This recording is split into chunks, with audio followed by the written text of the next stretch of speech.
I think maybe... Yeah.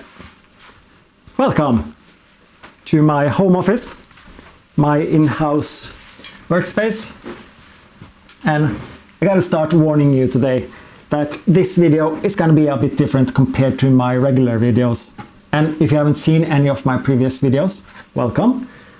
Well, for instance, normally I'm doing my work in the garage where I have my adventure motorcycle, and not so much this time. However, I brought along some of the pieces that I will be working on.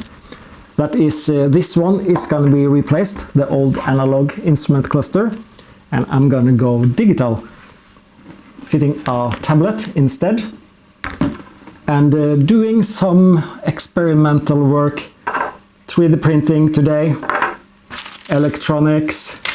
It's gonna be fun, I think. Better get started. This is me and my motorcycle.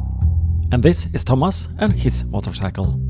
We have decided to go on a road trip this summer. His Yamaha Tenere is in excellent condition. My old Cagiva, not so much. I have a long list of things I need to do. Can I manage to get it fixed in time to the trip?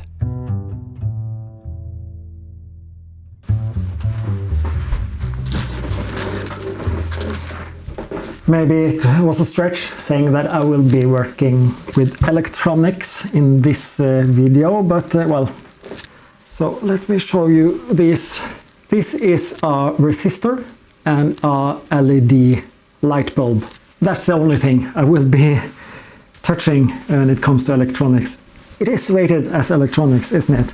These light bulbs are rated for 2 to 3 volts. So they will blow up if I just add them to my motorcycle, which is 12 volts. So I need to make sure they can handle 12 to 15 volts. That is why I'm going to add these resistors in between of the battery and the light bulb. And I think these should be rated strong enough to deal with that. Done with the electronics work. I need to make sure though that these tiny small light bulbs are powerful enough. I think they are, but to be sure, I'm going to compare them with the original instruments, which has regular 12 volts, some few watts of power. So I want to compare and see how it looks like. I have set my power supply to 12.5 volt. Then I'm powering on the ground, turning on the power supply, test some of the bulbs. That is the turn signal in one direction. This is the other direction. The high beam, that is pretty dim. This is the background light and the park light. And then I can check the other lights. They have constant 12 volt plus. It is also quite dim. That's the oil warning pressure signal light. That's better. That's a battery charging warning indicator. And the neutral switch. And here I have prepared the blue and a red diode. Here I have added one resistor. It's 1000 ohms resistor, and here I have two of them, 2000, because the blue one was more bright than the red one. So by adding more resistors I can dim the light. So I can plug in that as well. I'm not sure if you can show it, but it's quite a sharp light. It's much more directional. So if I'm looking straight towards the light bulb, it's really intense. And from the side, it's a bit more comfortable to look at. So compare, I would say the LED is much brighter. Compared to this one, I would say it's, yes, much brighter. Let me take a piece of paper. If I block this light, I can turn off this. If I block this, I can even turn off the ceiling light. If I take a double paper, it is barely shining through. While this, yeah, quite sharper. So I think definitely we can conclude the LED light bulbs are more than powerful enough. And when I touch these, they are not even warm.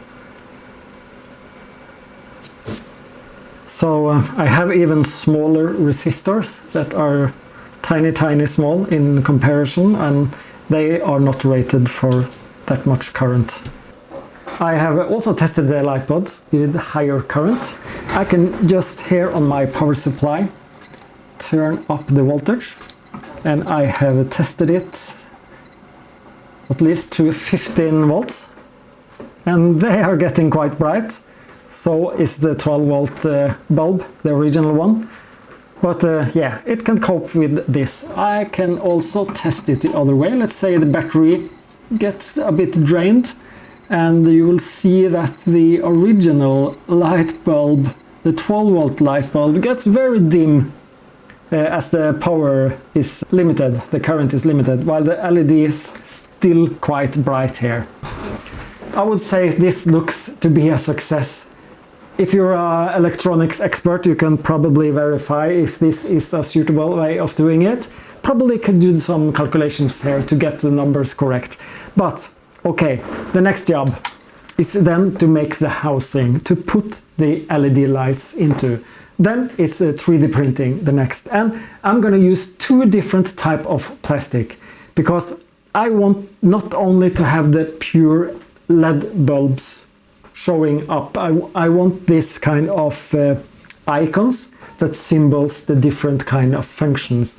Left and right arrow for the indicators, and the picture of oil can, and so on. So the next job is to do a bit of a 3D modeling. This is what I made so far, and I already tested it on my bike. I've done one change here since my last test print, and that is I made two cutouts in this centerpiece plate for putting the cables through. And then I will 3D print this in flexible filament, maybe make the holes a bit smaller, just so they fit to my cables. I've also made this holder for the ignition switch a bit slimmer. Here you can see how it's gonna look like with the tablet on. I think I will have the tablet slightly tilted, I'm not sure, maybe it will be laying flat. But one thing I noticed, I can really close up these gaps here. Let me do that very quickly. What's nice with its software is that I can go back in the timeline. So like going back into the history, and I know the first thing I made was this starting sketch. I started with a picture of the original cover that is in the dashboard, and then I could use that as a template and make some sketches around it. What I want to do now then is just to make an extra tab to cover up this part. We do the same thing on the other side. Yes, that looks a bit better, doesn't it? But that was not the job I was set to do. These boxes and the content in these boxes is what I'm supposed to be fixing. I made this a long time ago, and I also prepared this acrylic glass, and it's not supposed to be pink. This is just protection plastic here. So I cut this from a plastic sheet, and this fits into the box. So this is the box where I want my instruments, and let me focus on that. I've already made some preparations because yeah, drawing all these icons took some time. So what you can see here, I made a spacer that is going to be underneath the glass, and here at the bottom you can see the, yeah, let's call it the shelf where all the icons are made. And I plan to 3D print this in two steps. First, a semi-transparent filament that the light bulb will shine through, and then a black cover on top with a cutout for the icons. And then comes the next step, and that is to export the 3D print out from the 3D modeling software and over to the slicer. I am using Prusa Slicer. It's a software to cut up the 3D model in layers so it's suitable for 3D printing. I am splitting the print in half here, so the two first layers will be with my transparent filament, and then the top layers will be black, here shown in yellow and purple colors. And then the third step is to export this to a new file, which will be transferred to the 3D printer, dragging the file into the software here. It even has a camera on it, so I can monitor the printing process. And then starting the print. It's always fun to try a new type of 3D print. Never tried with this tiny nozzle. I can see I probably have to do some adjustment because it's so tiny. Yeah, it's not sure if this is sticking to the bed. After a couple of rounds, then I will be switching over to this one, which is then the topmost part that will be non-transparent. Here you can see this white semi-transparent one. Okay, I can see the first print was not a success, so I've just cancelled it, and I can see it didn't really stick to the bed. So I have lowered now, gone into the settings, printed it a bit tighter into the bed. My bed sheet here I'm printing on is old and very damaged, and so I have tried to repair it. I should buy a new one, but let's see how this goes. Also very important to have a clean bed, so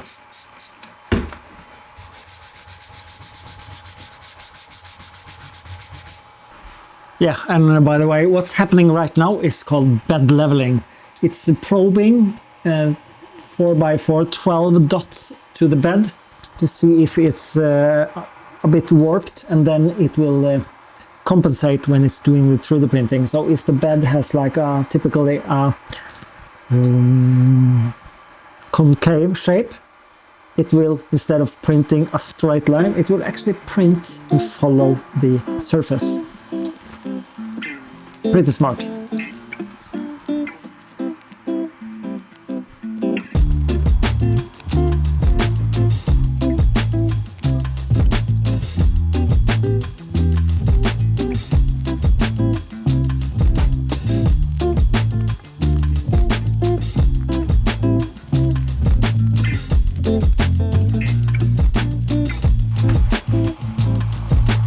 Still not success. I think it's over extruding. That means too much plastic coming out and it curls.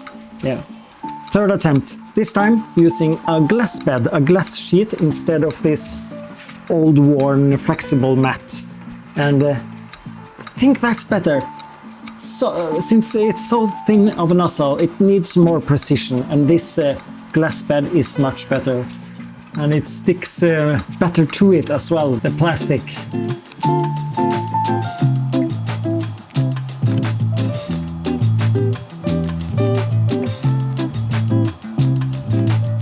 Had to change the filament over to the black one. It started to beep, and then it's best to hurry on so it's not starting to cool down. And of course the print goes much faster now.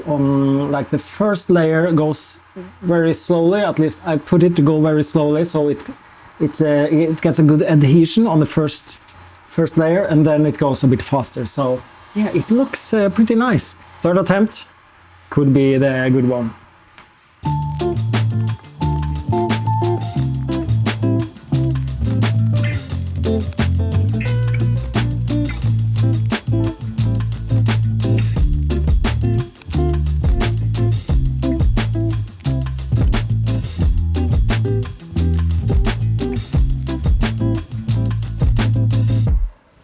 And it's done, and it looks quite nice.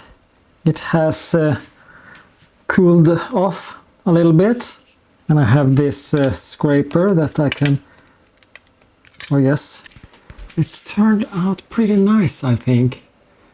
So you can see it's quite transparent where the icons is.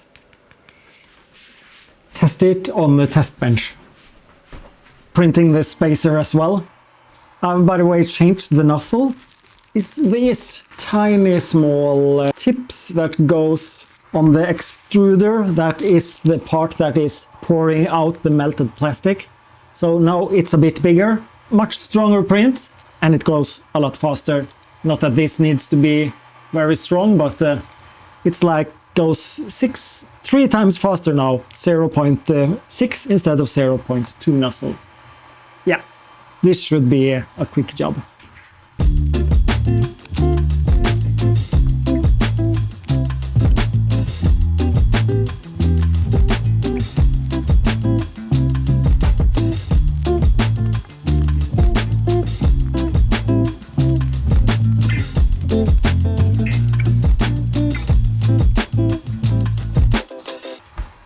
And by the way, gotta be honest with you, it's my second print. The first one, wasn't really happy with it. It turned out okay, but it was a bit weak, flimsy, so I made this a bit thicker, and also went from 3 to 5 millimeters, so I got a bit more distance from the glass down to the surface where the icons are, so I think this is gonna be better.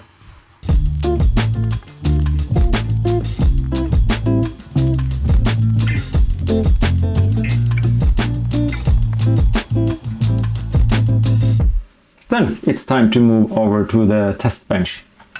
Here is the enclosure, and then the spacer fits in here. And the next thing then is to put the icon sheet inside, but I want to see how it looks first. Yeah, I think this might work okay. Is it possible to make comparison here and maybe turn off the ceiling lights again? Yeah, I think I would say my new ones are a bit brighter than the original ones, so that should be fine. This goes inside here. Now it looks like this. Let me use my flashlight.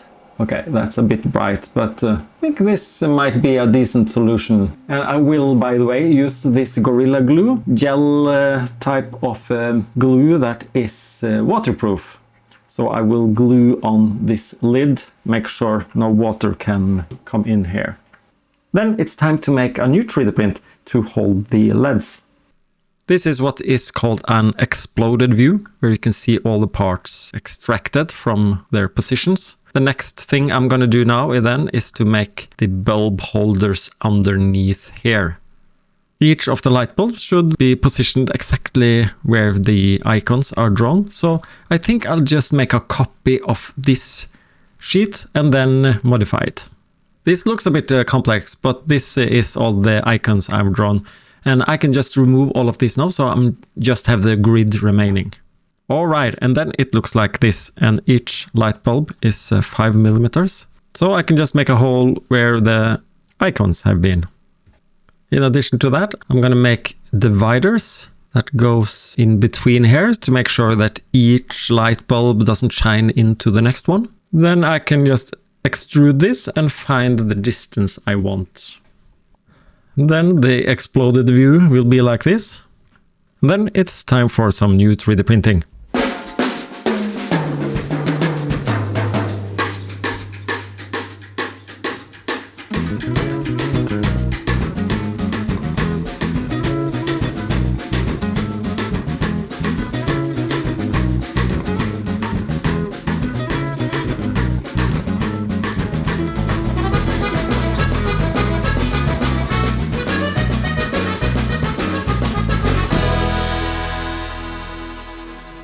The 3D print was a success, except for the holes was too small.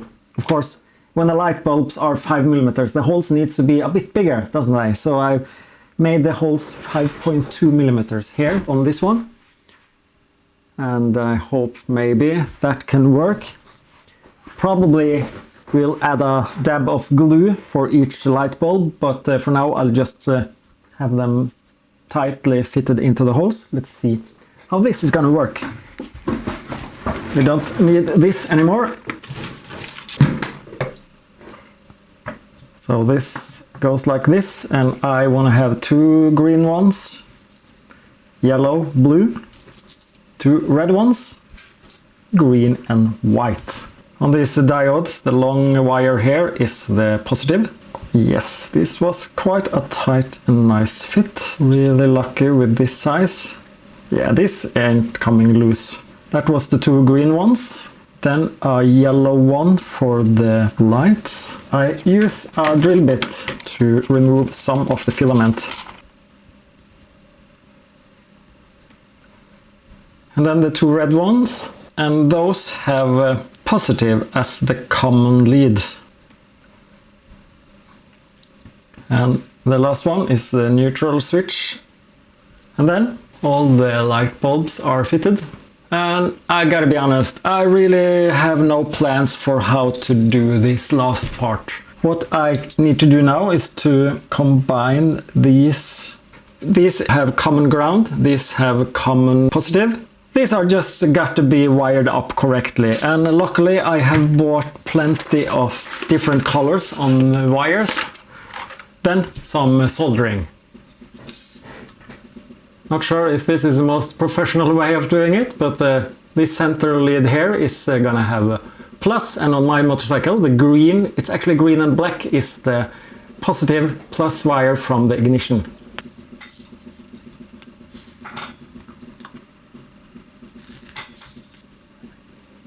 Not extremely pretty, but luckily it's just you and me who's gonna see this. So this is now the positive lead and the negative lead that is constant, and the rest of these needs each their wire with each their color, and also with included a resistor. The white and the blue LEDs are very bright, so I want to have 2 resistors on those to get a softer light. Each LED has its own resistor, some has 2, and that is maybe overkill. Maybe I could just have put on resistors on the common ground, common positive lead. If all the bulbs are on, then all the current will flow through only one resistor. So now I have spread the load, so each bulb has its own resistor. I feel that's the safest one. If I was a bit better in calculating and knowing the tolerances here, I could maybe have simplified this, but I have all these resistors and I gotta use them to something, don't I? Then it's just finding the appropriate color for each lead. All the wires are soldered on, and I also added a lot of heat glue on the back here to make sure that the wires are not coming loose. And also I used this transparent heat shrink wrap to make sure no cables are shorting. So yeah, well, I have to admit, it looks nice from this side, doesn't it? But I must say on the back here, it's worse than my worst fears of how bad this could be. Just take a look. Yeah. What a chaos. What a mess. I think, well, let's call this a prototype. I think I should order a custom PCB to be able to solder on the components here a bit better than this. Yeah, maybe JLC, PBC will be someone I will be contacting for this. But for now, I think it's time to test it.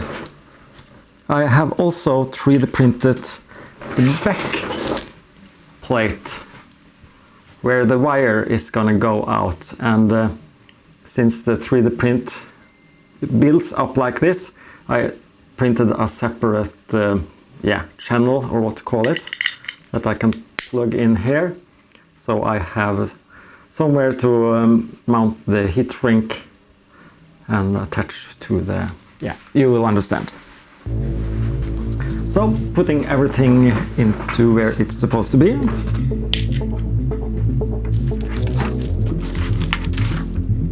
Let me start by just adding some glue to this output channel.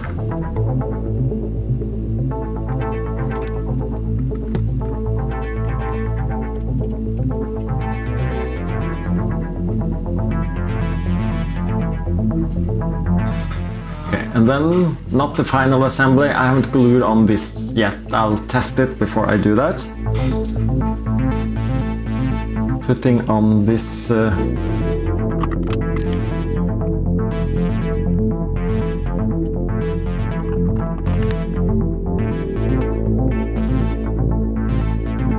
I've made some holes here so I can put on this tiny small screw.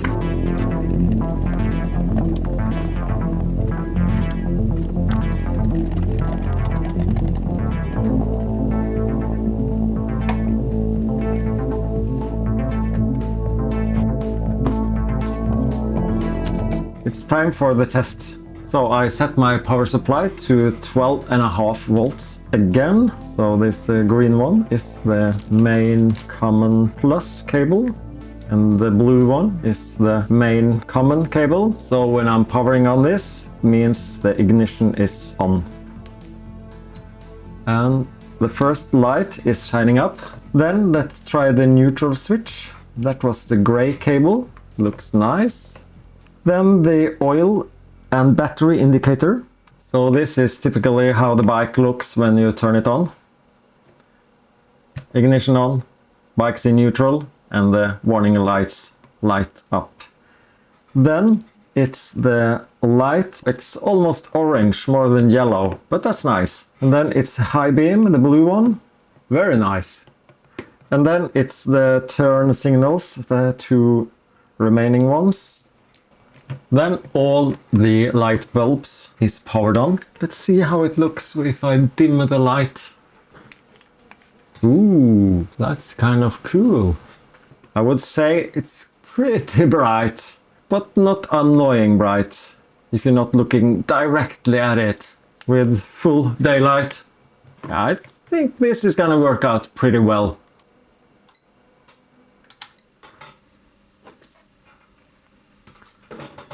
I think this looks very promising, I must say. And the last step now is just then to put on the heat shrink. And then I can show you what I had trouble explaining previously. I'll use this tab under here to put the heat shrink over to, yeah, keep it tight.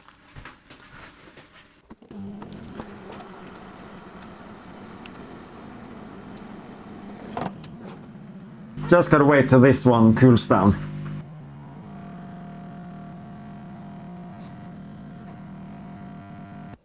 Alright. And the very last step.